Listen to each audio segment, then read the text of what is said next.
सचिव शिवपुराण विघ्नेश्वर संहिता। आज आपको इसमें देश, काल, पात्र और दान आदि का विचार के बारे में बताऊंगा।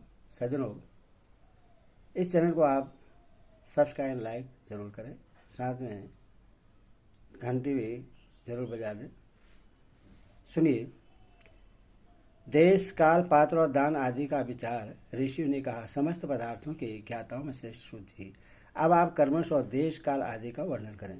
सूर्य बलि महर्षियों, देवयज्ञ आदि कर्मों में अपना शुद्ध ग्रह समान फल देने वाला होता है, अर्थात अपने घर में किए हुए देवयज्ञ आदि शास्त्रोक्त फल को सम मात्रा में देने वाले होते हैं।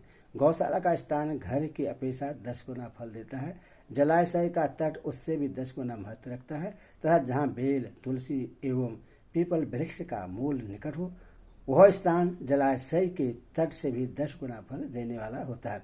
देवालय को उससे भी 10 गुने महत्व का स्थान जानना चाहिए। देवालय से भी 10 गुना महत्व रखता है तीर्थ भूमि का तट, उससे 10 गुना श्रेष्ठ है नदी का किनारा, उससे 10 गुना उत्कृष्ट है तीर्थ नदी का तट, और उससे भी 10 गुना महत्व रखता है सप्त गंगा नामक नदियों का तीर्थ। गंगा, गोदावरी, कावेरी, ताम्रपर्णी, सिंधु, सरयू और नर्मदा, इन 7 नदियों को सप्त गंगा कहा गया है। समुद्र के तट का स्थान इनसे भी 10 गुना पवित्र माना गया है, और पर्वत के शिखर का प्रदेश समुद्र तट से भी 10 गुना पावन है। सबसे अधिक महत्व वह स्थान जानना चाहिए जहाँ मन लग जाए। यहाँ तक देश का वर्णन हुआ। अब काल का तारतम्य बतलाया जाता है।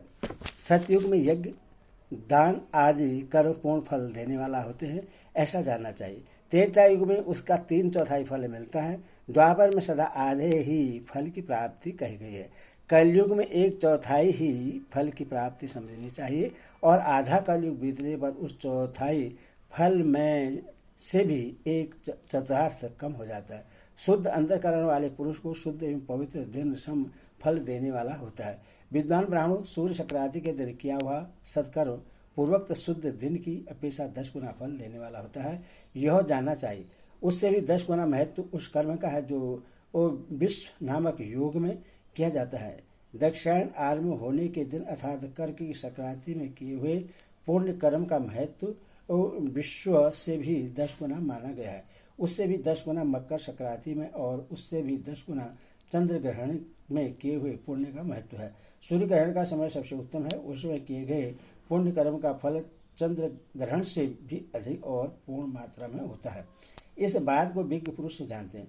जगत रूपी सूर्य का राहु रूपी विष से संयोग होता है, इसीलिए सूर्य ग्रहण का समय रोग प्रदान करने वाला है।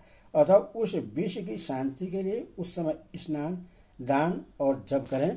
वह काल विष की शांति के लिए उपयोगी होने के कारण पुण्यप्रद माना गया है। जन्म नक्षत्र के दिन तथा व्रत की पूर्ति के दिन का समय सूर्य ग्रहण के समान ही समझा जाता है, परंतु महापुरुषों के संग का काल करोड़ों सूर्य ग्रहण के समान पावन है, ऐसा ज्ञानी पुरुष जानते मानते हैं। तपोनिष्ठ योगी और ज्ञाननिष्ठ यति ये पूजा के पात्र हैं, क्योंकि ये पापों के नाश में कारण होते हैं। जिसने 24 लाख गायत्री का जप कर लिया हो, वह ब्राह्मण भी पूजा का उत्तम पात्र है। वह संपूर्ण फलों और भोगों को देने में समर्थ है। जो पतन से त्राण करता अर्थात नरक में गिरने से बचाता है, उसके लिए इसी गुण के कारण शास्त्र में पात्र शब्द का प्रयोग होता है। वह दाता का पातक से त्राण करने के कारण पात्र कहलाता है। गायत्री अपने गाय का पतन से त्राण करती है, इसीलिए वह गायत्री कहलाती है।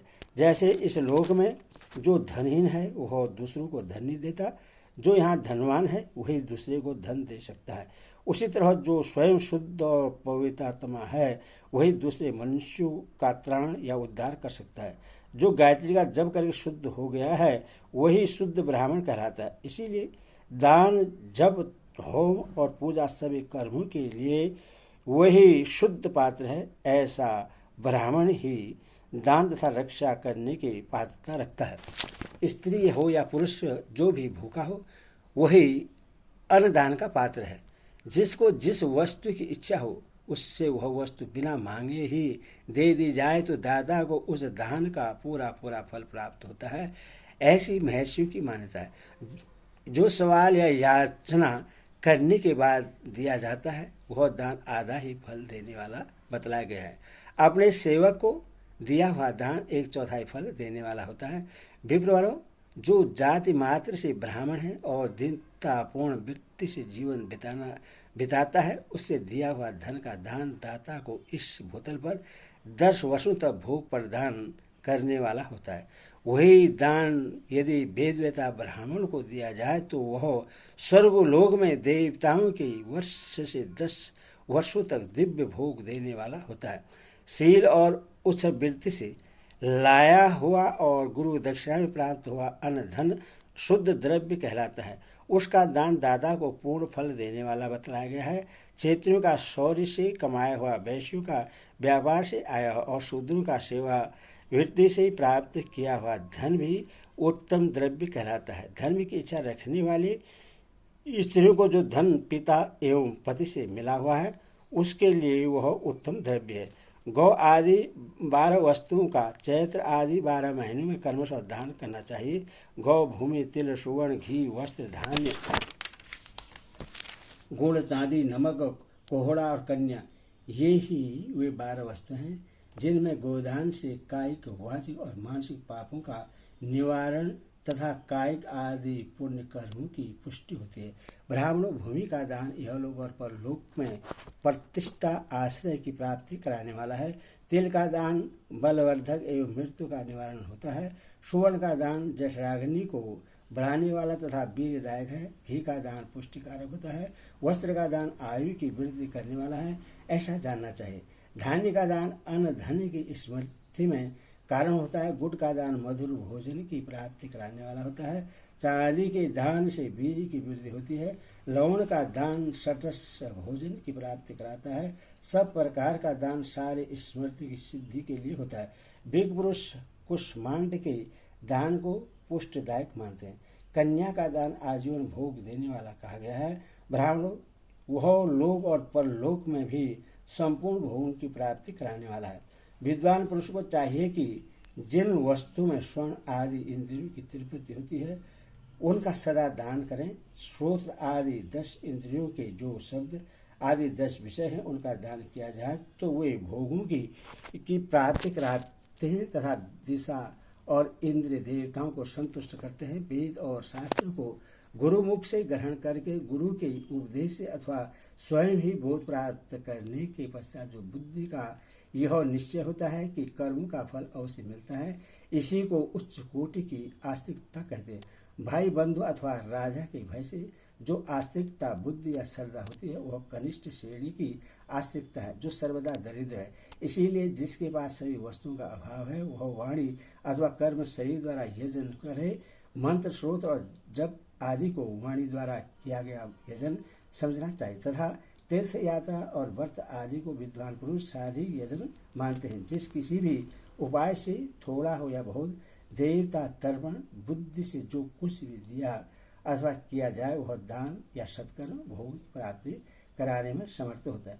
तपस्या और दान ये 2 कर्म मनुष्य को सदा करने चाहिए तथा ऐसे ग्रह का दान करना चाहिए जो अपने वर्ण, चमक धमक या सफाई और गुण सुख सुविधा से सुशोभित हो। बुद्धिमान पुरुष देवताओं की तृप्ति के लिए जो कुछ देते हैं वह अतिशय मात्रा में और सब प्रकार के भोग प्रदान करने वाला होता है। उस दान से विद्वान पुरुष यह लोग और परलोक में उत्तम जन्म और सदा सुलभ होने वाले भोग पाता है। ईश्वरीय प्रायण बुद्धि से यज्ञ, दान आदि कर्म करके मनुष्य मोक्ष होने वाले भोग पाता है। ईश्वरीय बुद्धि से फल की भागी, ईश्वरीय बुद्धि से यज्ञ, दान आदि कर्म करके मनुष्य मोक्ष फल का भागी होता है। ओम नमः शिवाय, ओम नमः शिवाय।